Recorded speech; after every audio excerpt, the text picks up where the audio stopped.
जगत है। आज जब कभी कोई संकट पैदा हो रहा है, विशेष रूप से जब राजनीतिक संकट पैदा हो रहे हैं, जब मानवीय संकट पैदा हो रहे हैं, जब पर्यावरणीय संकट पैदा हो रहे हैं, जब सभ्यता की समस्या जन्म ले रही है, जब नैतिकता का संकट पैदा हो रहा है, जब अंतर चेतना के दमन का प्रश्न खड़ा हो रहा है, जब दमन को निरंतरता के साथ जब लड़ने की बात आ रही है, जब कैसे एक व्यक्ति जो है एक राष्ट्र की आवाज बनता है, उसका प्रश्न जब खड़ा होता है, तब गांधी बार बार हमारे सामने याद आने लगते हैं। और पूरी दुनिया, पूरा अंतर्राष्ट्रीय जगत जहां भी अधिनायकवादी ताकतें अपना सिर उठा रही है, जहां भी भौतिकता के चकाचौंध में मानव सभ्यता कुचली जा रही है, मानव के संस्कार कुचले जा रहे हैं, वहां पूरा वैश्विक जगत आज गांधी को याद कर रहा है। इस क्रॉस रोड पर हमारे सामने एक प्रश्न है कि हमको गांधी के विषय में क्या दृष्टि अपनानी चाहिए और हमारे गांधी क्या प्रासंगिक हैं। क्या गांधी को छोड़ करके हम क्या प्रगति के आधुनिकता के मार्ग पर चल सकते हैं, या गांधी को छोड़ करके क्या हम कोई ऐसी विचारधारा अपना सकते हैं जो हमारा कल्याण करे। इन प्रश्नों का निराकरण करना और इन प्रश्नों के उत्तर को नई पीढ़ी तक पहुंचाना हम भौतिक लोगों की जिम्मेदारी है। और इसलिए हमने यह विषय रखा है 21वीं सदी में गांधी की प्रासंगिकता। सबसे पहली बात कि 21वीं सदी का समय कैसा है।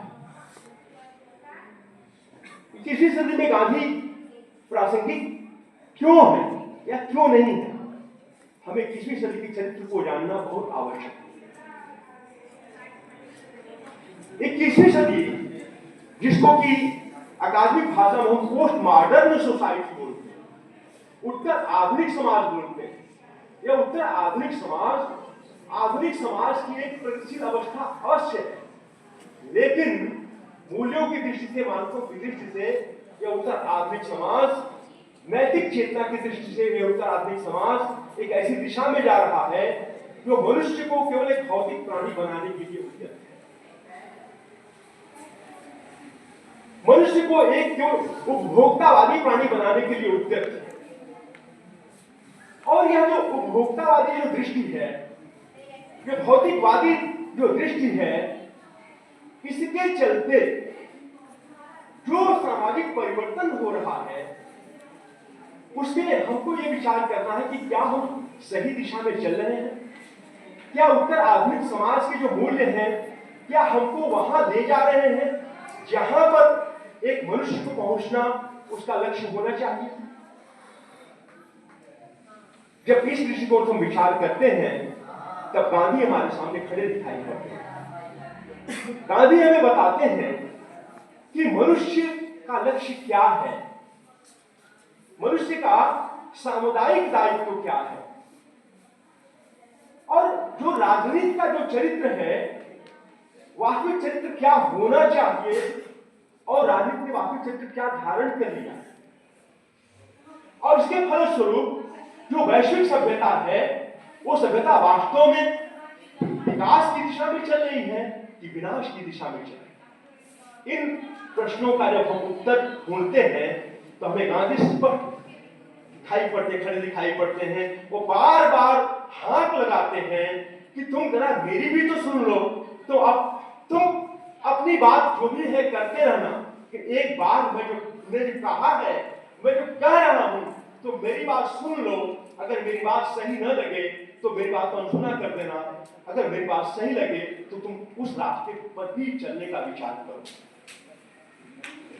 सबसे बड़ी समस्या हमारे सामने है कि हम एक उपभोक्तावादी मनुष्य बनते हैं।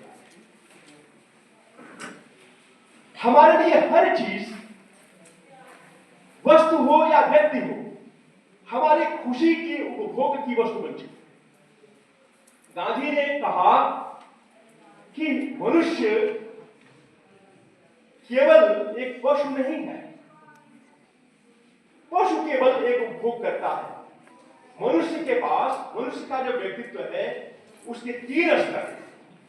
उसका शारीरिक स्तर है, उसका मानसिक स्तर है और उसका आध्यात्मिक स्तर है।